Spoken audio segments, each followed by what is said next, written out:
Listen to the waves. Listen to the bell. Listen to the weird circle.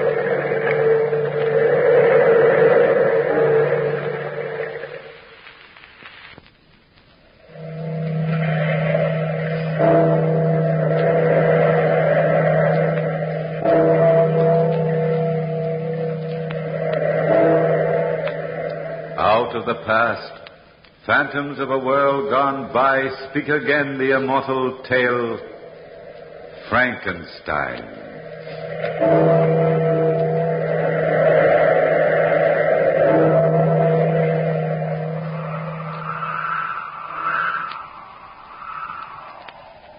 The wind howling outside my lonely home is my only companion. All else is quiet here, as I sit by my window in the parlor, writing this document for the scientific world. Be warned, you doctors and scientists who come after me. Be warned that man must not experiment with the secrets of life. My experiences started in the University of Manchester, where I was studying natural history. It was after class, May 22nd, 1818, that Professor Waldman, my close dear friend Henry Clerval, and myself were in the laboratory of the university. Victor Frankenstein, your persistence amazes me.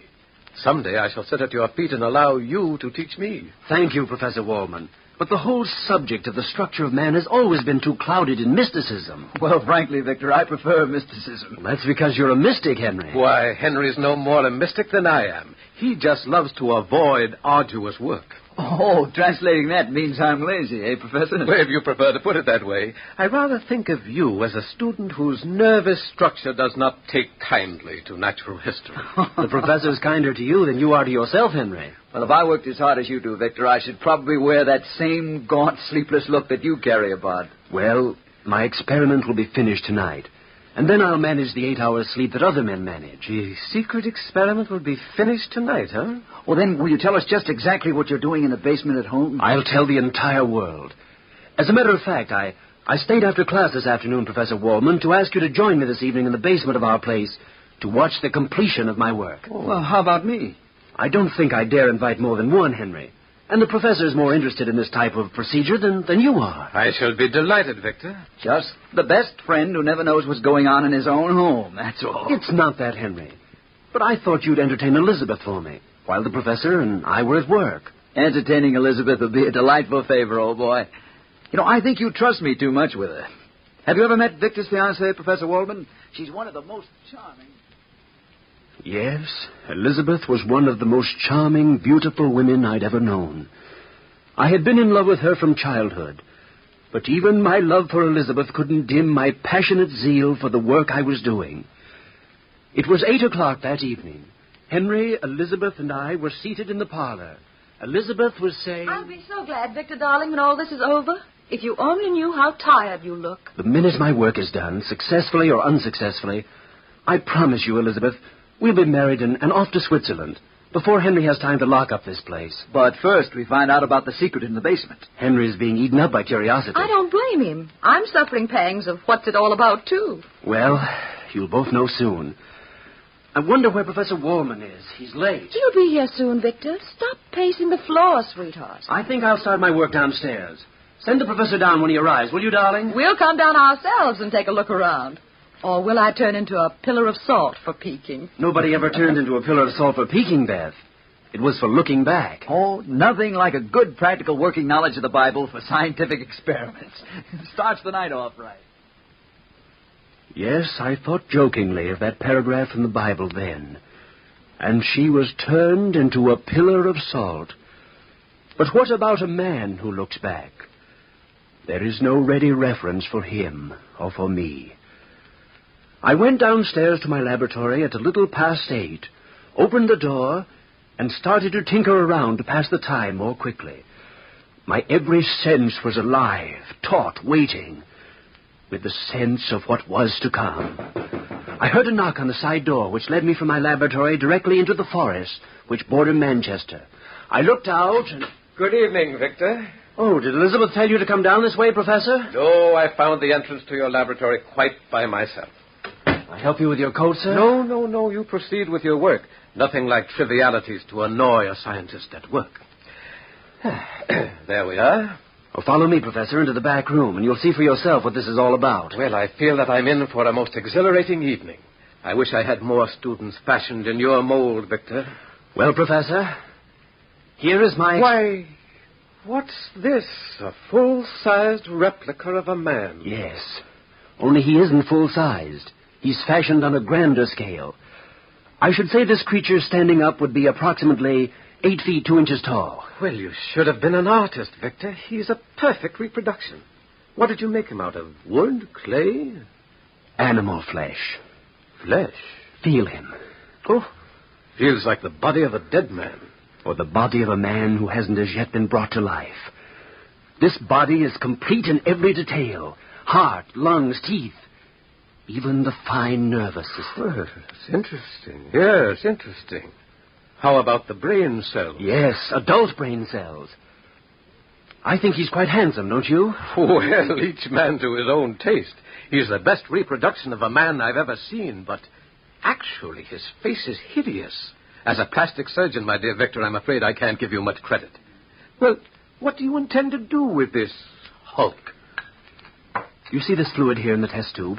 Yes. I filled a hypodermic needle with it. And now I'm going to inject the full 8 ounces into the vein, directly above his heart. But why? Watch. You see, Professor, quite by accident, I stumbled on the secret of life. I've been bringing small one-cell creatures to life for quite some time. The secret of life? Within 30 seconds, after this injection, this creature will live. You're trying to play God, Victor. It's heresy. It's science. I'm making a new race, by far finer than the present one. Larger in structure, stronger, heavier, healthier. A race able to live on nuts and berries. With a greater capacity for feeling. Victor, for the love of heaven, don't go through with this experiment. No man living has the right to tamper with the secret of life. You've created a monster on that floor. You've no idea what will happen if you go through with this. Watch, Professor. The injection. I only hope and pray this is a failure. It can't be. His eyes moved. Watch him, Professor. He's like a baby, first realizing life. His hands touch the floor. His eyes are trying to focus on the world around him. He's hideous. Yes, he's hideous. I made the skin too much like parchment, I'm afraid. Victor, get rid of that monster. He's trying to stand up. If that mind which you've created is a twisted one, have you any idea what kind of horror you've let loose in England? As a humanitarian, I feel it my Christian duty to do this now. Put that knife down, Professor. No, I can't let... Oh, he's got me in the clutch of his hand. Command him to stop this, Victor. Stop fighting him, Professor. He's frightened. He has the same reactions as a child, grabs and won't let loose. Let me go, monster. Stop! Don't go out that door. Put the professor down. Don't go out that door.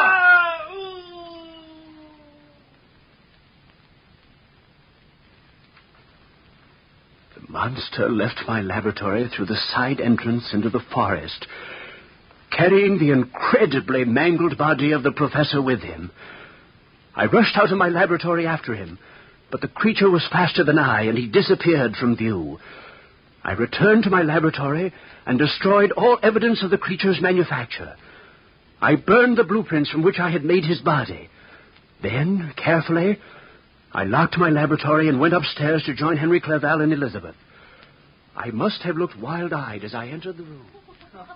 Henry, that's most amusing. You tell the best anecdotes in all of England. Oh, you flatter me, Elizabeth. Oh, Victor, you're through sooner than we expected. Darling, what's the matter? Didn't the professor show up? Nothing's the matter. My experiment was a failure. Oh. But the professor... He never showed up.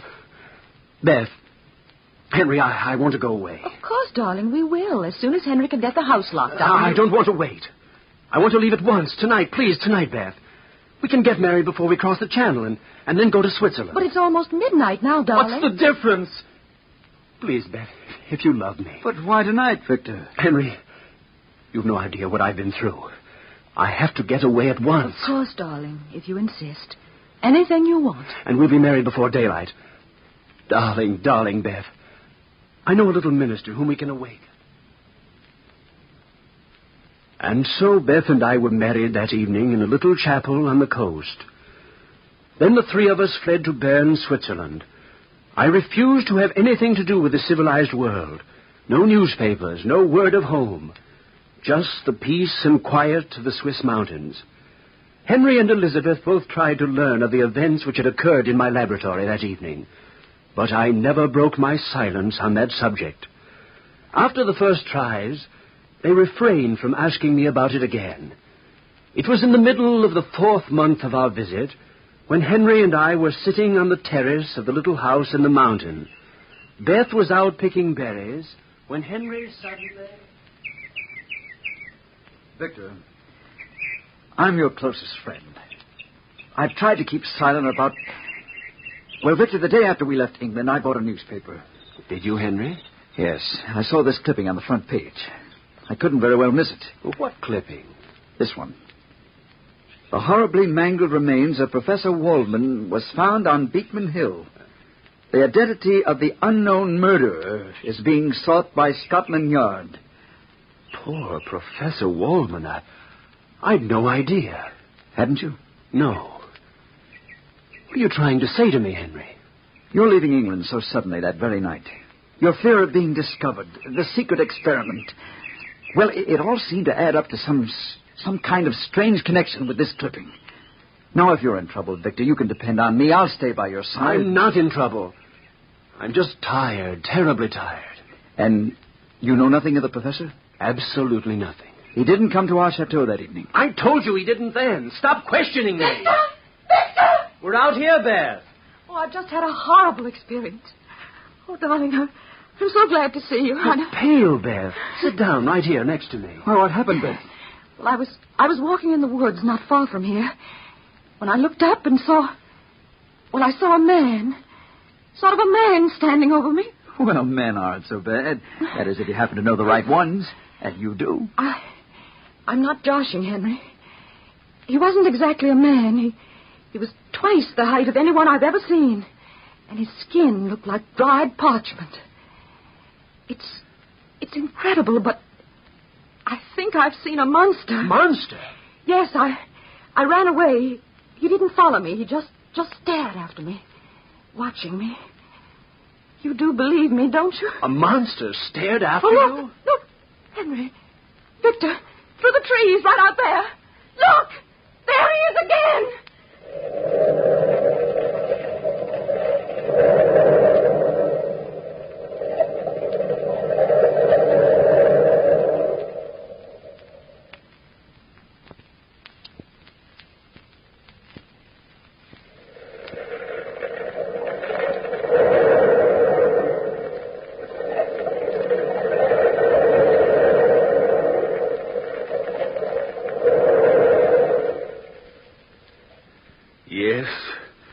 The monster stood there, silhouetted against the trees. The monster which I had created, standing like an evil blot of flesh and bone, moved in the darkening twilight. And then suddenly, phantom-like, it disappeared. Beth and Henry both watched me as I started from the piazza after the disappearing creature in the backwoods. As I drew near to the heavily wooded section, giant footprints in the soft mud about me showed the path ahead. The sun was sinking in the west, and the last orange pinpoints of light needled my flesh until every sense within me was tingling with the expectations of seeing my living horror. Then I realized I was unarmed. Every crooked tree, each twisted branch which obstructed my path, appeared to be his form. I heard the crackling of a branch and the moving of a form on the velvet moss. I thought you'd come, Creator. You. Are you frightened, Creator? You dare talk to me? Please, don't turn away from me. Please. Let me go. I mean no harm to you. Listen to me, Victor Frankenstein. You must listen to me. You created me. You owe me that much. I owe you nothing, murderer. Why am I a murderer? Because you created a form so horrible, a face so distorted, that no man can look upon me and call me friend. I'm an outcast. You can save me. Let me go. Not until you hear my story. Sit down, Creator. My arm! Let me go! I wandered through the streets of London that first day. Children screamed in the streets. People flocked together trying to kill me. And I was lonely and hungry. How did you follow me here? Not so long ago, I returned to my birthplace, the laboratory, broke in and discovered your identity. But first, I fled to Scotland and lived outside of a cottage. That's how I learned to speak. An old blind man was teaching a young French girl to speak English. I listened to the lessons from the open windows. Now, what do you expect of me? A companion. A woman of the same species, with my defects. One who will be my friend. This being you must create. No, I'll not do it. You must. Every man's entitled to a wife. No. You must. If you create her for me, I'll take her with me into the far wastes, and no one will ever see either of us again. Ever. How will you live? On fruits and berries. We'll manage together. Please, you can't deny me this. A maid. A monster's maid. You will? You will. I swear, I'll never harm another human. Never create her. If you'll only grant me just one companion. And if I refuse? If you refuse, even a brain that you have made, Creator, might become twisted and distorted. And so that night in the forest, I made a devil's bargain. I bargained to create a monster's mate, perhaps another murderer. How could I know? The monster swore to live in the forest and wait a year or 2 years if necessary, and upon completion of my work, he would take his companion away. But if I broke my promise, he swore revenge. And so I started work. I searched Paris for the necessary equipment, built a shack in the woods about a mile away from our chalet. 3 months I worked, 3 solid months, shaping her who was to be his mate. And then, one night, it was windy outside. I thought the wind had blown the door open when... Victor, I'm sorry I had to disturb you. Is it Beth? No, not Beth. She's fine and sends her love. It's the townspeople. Your activities have stirred up a lot of curiosity. Oh, the fools! Well, I can't blame them, especially after the rumors which have been going around. Rumors of the... Victor, you know of the monster in these forests. You've known of him all along. People have seen him and connect him with you. Mothers in the village are frightened of their children. I know nothing. Look, I'm only trying to help you. I know nothing, I tell you. But the men have banded together. They're going to make a raid on you here, to burn your laboratory down, and to find the monster who lives in these woods. They can't. They mustn't. Oh, what devil's work are you carrying on, man? I'm trying to help you. Oh, Victor, will you please let your friends be your friends? Henry, go back to Beth and leave me alone. Beth is safe at home. You're in danger, and I won't leave your side this night, my friend. Then be prepared. Prepared for what? You've guessed many of the reasons for my secrecy. Then there is a monster. At school, I stumbled on the secret of life. I was trying to create a superior race. I was a fool, and I created him instead. And he does live? Yes, he lives. Professor Waldman. What happened to Professor Waldman? The night I created the monster, Waldman became frightened. He screamed, attempted to kill the creature. The creature, like a child, warded him off and then tore him to pieces in front of me. I couldn't stop him. The monster had killed before it had really begun to live. Then what? The monster left the basement through the side entrance, carrying the professor's corpse. I had no choice. I had to leave the country. Oh, what are you doing with that creature now? Fulfilling a promise. Follow me into my cabin and I'll show you. How soon do you think the townsfolk will be here? Oh, within 2 hours or so. They're meeting in the square in town. Come in.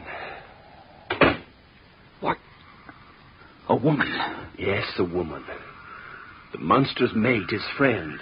I promised him a friend, and in return he swears to hide himself forever from the world.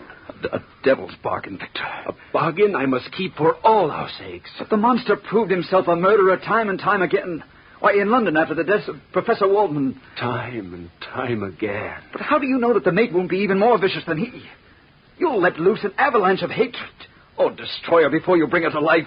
Yes, avalanche of hatred. Look, you've no time to waste.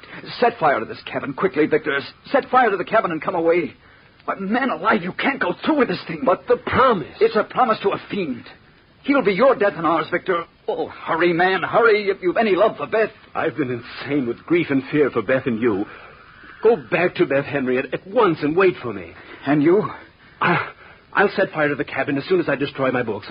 I'll join you later. Well, hurry, friend. We'll meet you home as soon as you can make it. For 1 full hour, I worked feverishly. I soaked the shack in oil, and then taking a taper from the vase, I lit the fire. The fire started quickly. I placed my books in the very center of the room, and then opened the door of my shack. The experiment was at an end, and I felt free. The monster's mate would never live. I walked out, and then I saw him, his face contorted with rage. Ah!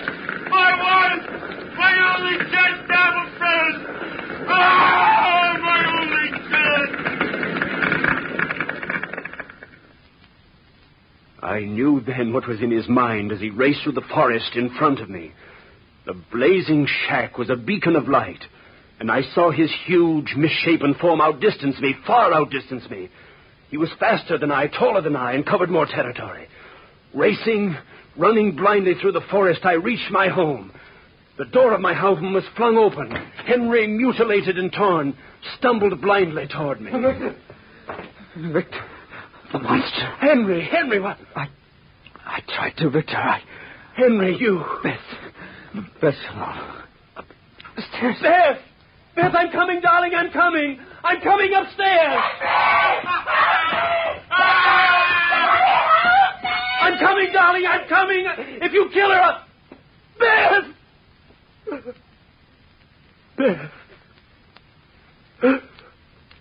oh, my darling. My darling. Oh, Beth, no. No. Both you and Henry. Both dead. You two are alone, Creator. Yes. Both of them were dead. All my dear ones gone from me now. And I'm alone. The wind howling outside my window is my only companion. All else is quiet as I sit by my window, writing this document. I am dying of loneliness and fear, shunned by the world, hated by everyone. I know I am waiting only for the monster's return, and he, having eluded the world, will return when I've suffered my full share of misery, as he has suffered his.